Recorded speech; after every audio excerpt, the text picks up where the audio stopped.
untuk menjadi perempuan-perempuan yang solihah yang dirindukan oleh syurga. Perempuan-perempuan yang seperti apa? Karena ini judul kita pada hari ini. Perempuan-perempuan yang solihah versi Al-Quran. Pertama, surah An-Nisa ayat 34. Fassolihatu qanitatun hafidhatul lil ghaibi bima hafizallah.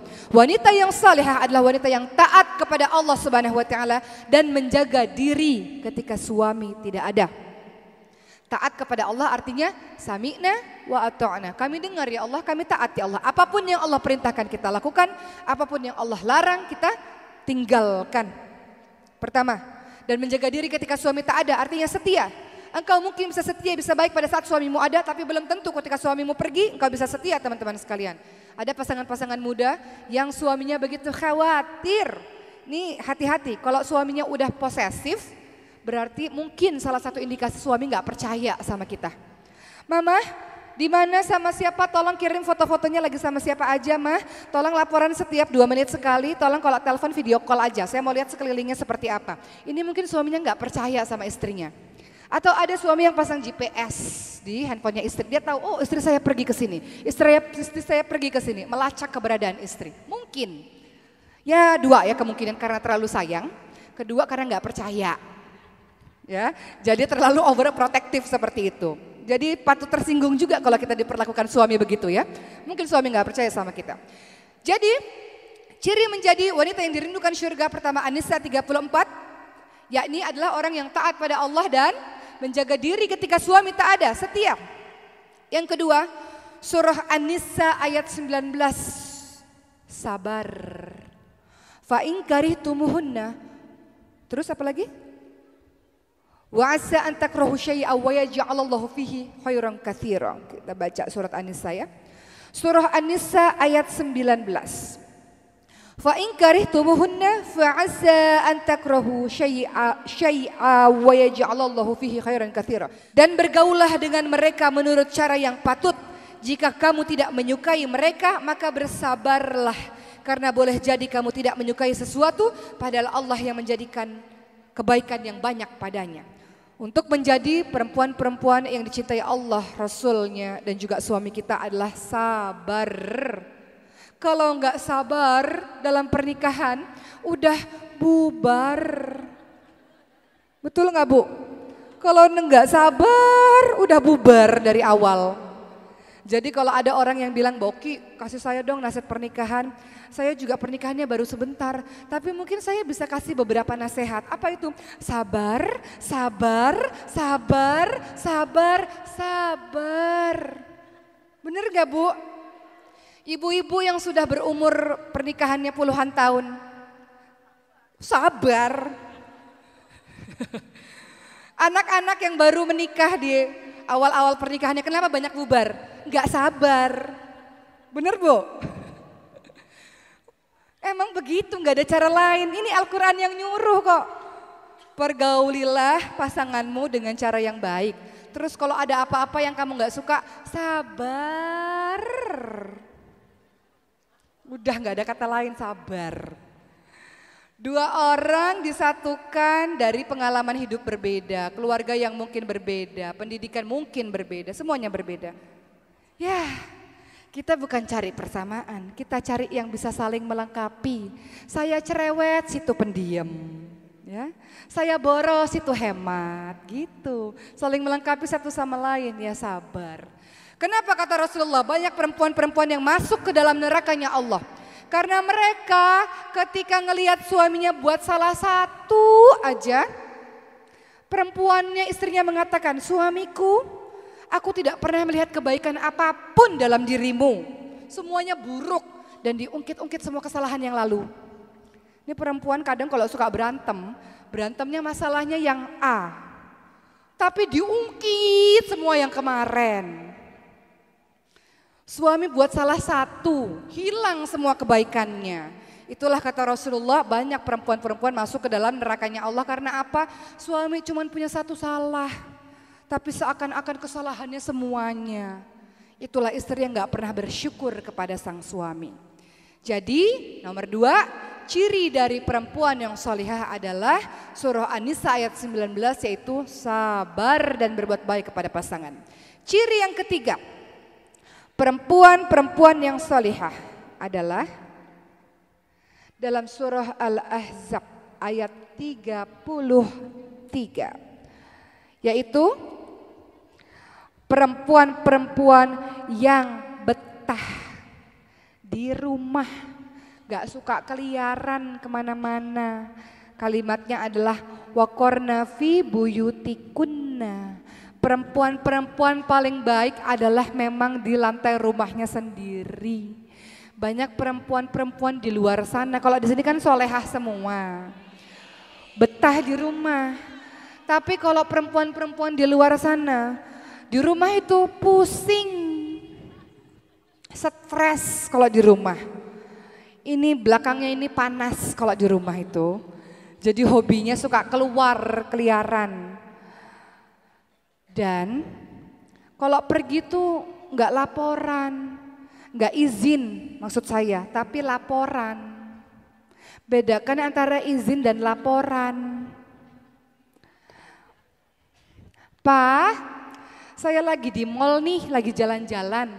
Udah ya Pak, kan yang penting saya udah ngasih tahu sama teman-temannya 2 jam 3 jam. Lagi nongkrong-nongkrong aja, minum-minum kopi. Itu namanya laporan atau minta izin?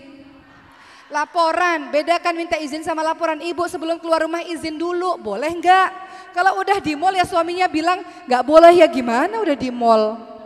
Ya. Jadi bedakan antara izin dan laporan, sebelum keluar rumah harus minta izin dulu. Jadi ciri yang ketiga, perempuan-perempuan yang solehah adalah waqarna fi buyutikunna, betah di rumah. Boleh enggak keluar rumah? Boleh, dengan syarat dan ketentuan berlaku. Yaitu adalah mendapatkan izin dari sang suami. Janjinya, Pak izin ya 2 jam ya 2 jam. Jangan nambah-nambah jamnya. Ini izinnya majelis taklim, tapi sekalian habis itu arisan. Sekalian habis itu nggak tahu lagi pergi kemana. Ya kalau izinnya majelis taklim ya majelis taklim, selesai nih kajian pulang ke rumah. Ya, kecuali izinnya memang udah dengan yang lain-lain gitu. Waqarna fi buyutikunna, banyak di rumah teman-teman sekalian. Kemudian ciri perempuan-perempuan yang solihah yang berikutnya adalah dalam surat Al-Hujurat ayat 12. A'udzubillahi minasyaitonirrajim. Ya ayyuhalladzina amanu jtanibu katsiran minadh-dhonn inna ba'dadh-dhonni itsmun wa la tajassasu wa la yaghtab ba'dukum ba'dha. Ayuhibbu ahadukum ayyakula lahma akhihi maitan fakarihtumuh. Wahai orang-orang yang beriman, Ibu orang-orang beriman bukan? Teman-teman sekalian yang masih muda orang-orang beriman bukan? Ya, kalaupun belum nikah ini adalah pelajaran pranikah. Ya teman-teman sekalian ya. Kan banyak yang muda-muda, waduh aku belum nikah dikasih materi suami-suami istri-istri begini. Ini adalah materi pranikah. Apa yang dikatakan dalam surah Al-Hujurat ayat 12 ibu-ibu sekalian. Wahai orang-orang yang beriman, jauhilah kebanyakan dari prasangka. Karena sebagian dari prasangka adalah dosa. Tuh yang suka suuzon. Dikit-dikit suuzon, dikit-dikit suuzon. Suami pulang telat suuzon, suami nggak ngabarin suuzon. Ini khususnya pada pernikahan muda tuh begitu. Dikit-dikit suuzon. Jauhilah kebanyakan dari prasangka karena sebagian prasangka adalah dosa. Jangan cari-cari kesalahan dan jangan menggunjing. Orang-orang yang seperti ini adalah orang-orang yang seperti memakan bangkai saudaranya sendiri. Contoh. Suami pulang kerja, pergi ke kamar mandi. Dia ke kamar mandi, handphonenya sama siapa? Chatting sama siapa? Instagramnya follow siapa? Tuh kan DM sama siapa? Tuh kan masih DM sama mantannya. Udah aku bilang blok nggak di-blok juga. Suuzon. Suamiku sama siapa tadi ketemunya? Dicek bertemannya sama siapa aja. Dicek teman-temannya siapa aja di phone number itu kan ada kan kontaknya. Sama siapa aja gitu. Suuzon, cari-cari kesalahan terus menggunjing. Kan kadang majelis itu bukan cuma majelis taklim, tapi ada majelis gibah. Ngomongin orang. Tahu nggak? Tapi jangan cerita sama siapa-siapa ya. Ini rahasia cuma buat kamu aja loh. Ceritalah Terutama cerita tentang suami sendiri, suamiku tuh itu ya Allah, kok bisa ya saya dapat suami kayak gitu. Tapi kamu jangan cerita sama siapa-siapa ya, aku tuh cuma cerita sama kamu. Nanti temennya yang ini cerita sama temen yang lainnya, kamu jangan cerita sama siapa-siapa ya. Ini amanah gak boleh ceritain, kamu tahu gak suaminya si itu. Nanti orang yang ini cerita lagi ke sana. Satu kampung tahu urusan rumah tangga, gara-gara mulut istri gak dijaga. Maka ada kalimat di dalam Al-Quran, ini rahasia yang keberapa ini? Kelima, jaga aib, hunna libasul lakum wa antum libasul lahun. Mereka istrimu adalah pakaian bagimu dan engkau suami adalah pakaian bagi mereka. Pakaian itu fungsinya adalah jaga aib, menutup kekurangan. Bagaimana rumah tangganya Bu? Alhamdulillah baik-baik aja. Tutup pintu, rumah tanggaku berantakan ya Allah, sedih. Di depan orang banyak, alhamdulillah baik. Doain ya semoga sakinah mawaddah warahmah. Suamiku tuh baik luar biasa. Tapi di sepertiga malam, ya Allah sedih rumah tanggaku ya Allah. Gitu Bu harusnya. Ini kalau terjadi permasalahan rumah tangga, curhat ke orang lain atau curhat di sosial media. Dikit-dikit sekarang posting. Tapi yang udah sepuh-sepuh sih alhamdulillah gak punya sosial media Bu ya. Bagus juga tuh gak gaul di sosial media. Karena kalau zaman sekarang punya sosmed dikit, suamiku kasih cerita di sosmed. Bikin status-status di sosmed. Dibaca sama satu orang di seluruh dunia ini. Ya Allah ternyata rumah tangganya lagi berantakan.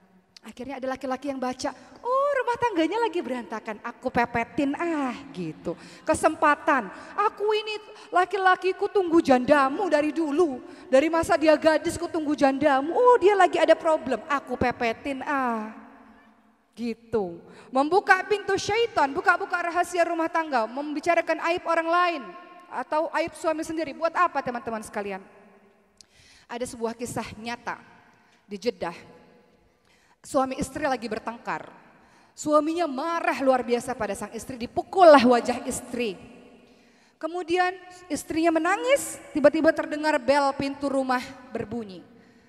Ketika istrinya membuka dalam keadaan sembab matanya, ternyata ibunya sang istri. Suaminya dari kejauhan deg-degan.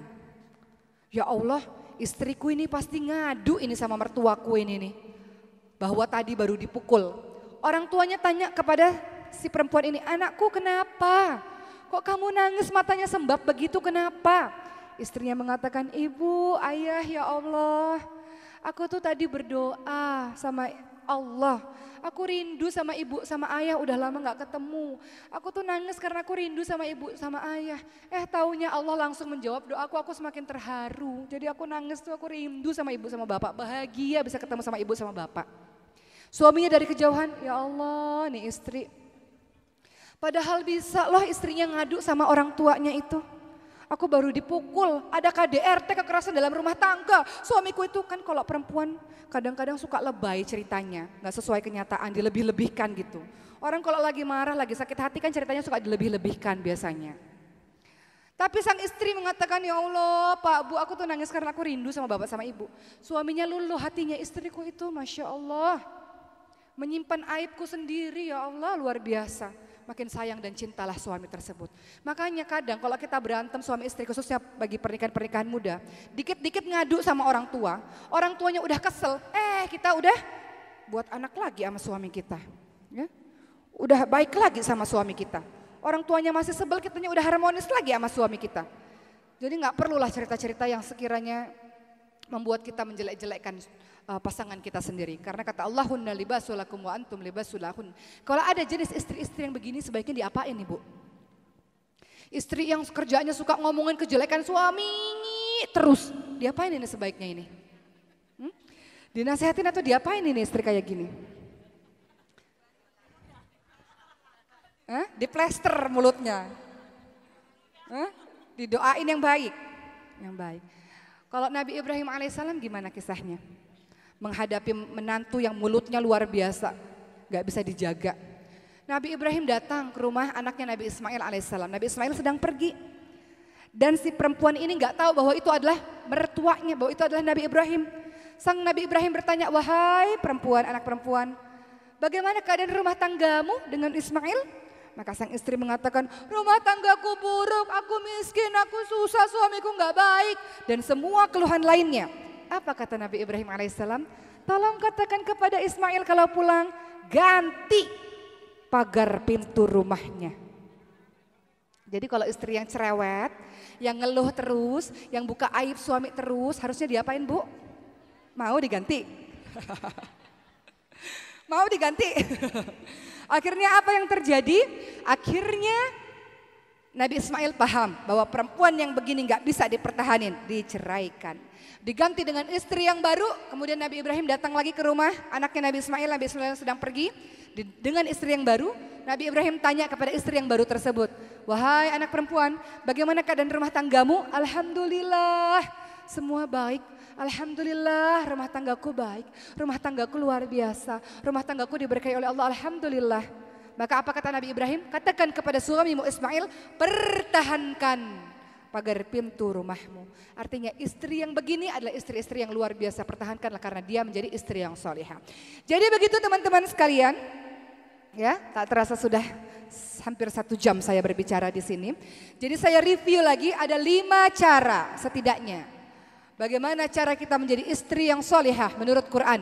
Yang pertama adalah An-Nisa ayat 34, yakni perempuan-perempuan yang taat pada Allah dan perempuan-perempuan yang setia. Kedua adalah sabar, An-Nisa ayat 19, sabar. Kalau engkau tidak suka pada sebuah perkara, Allah akan jadikan yang lain yang baik, banyak kebaikan dengan dirinya insya Allah. Kemudian yang ketiga adalah banyak-banyak di rumah, jangan keluar rumah kalau tak perlu, surah Al-Ahzab ayat 33. Yang keempat, jangan engkau suuzon, jangan engkau cari kesalahan, jangan engkau menggunjing dalam surah Al-Hujurat ayat 12. Dan yang kelima, jaga aib suami. Dengan begitu engkau menjadi perempuan-perempuan yang dicintai oleh Allah, Rasul dan juga suami. Insya Allah menjadi bidadari-bidadari syurga, ratunya para bidadari syurga.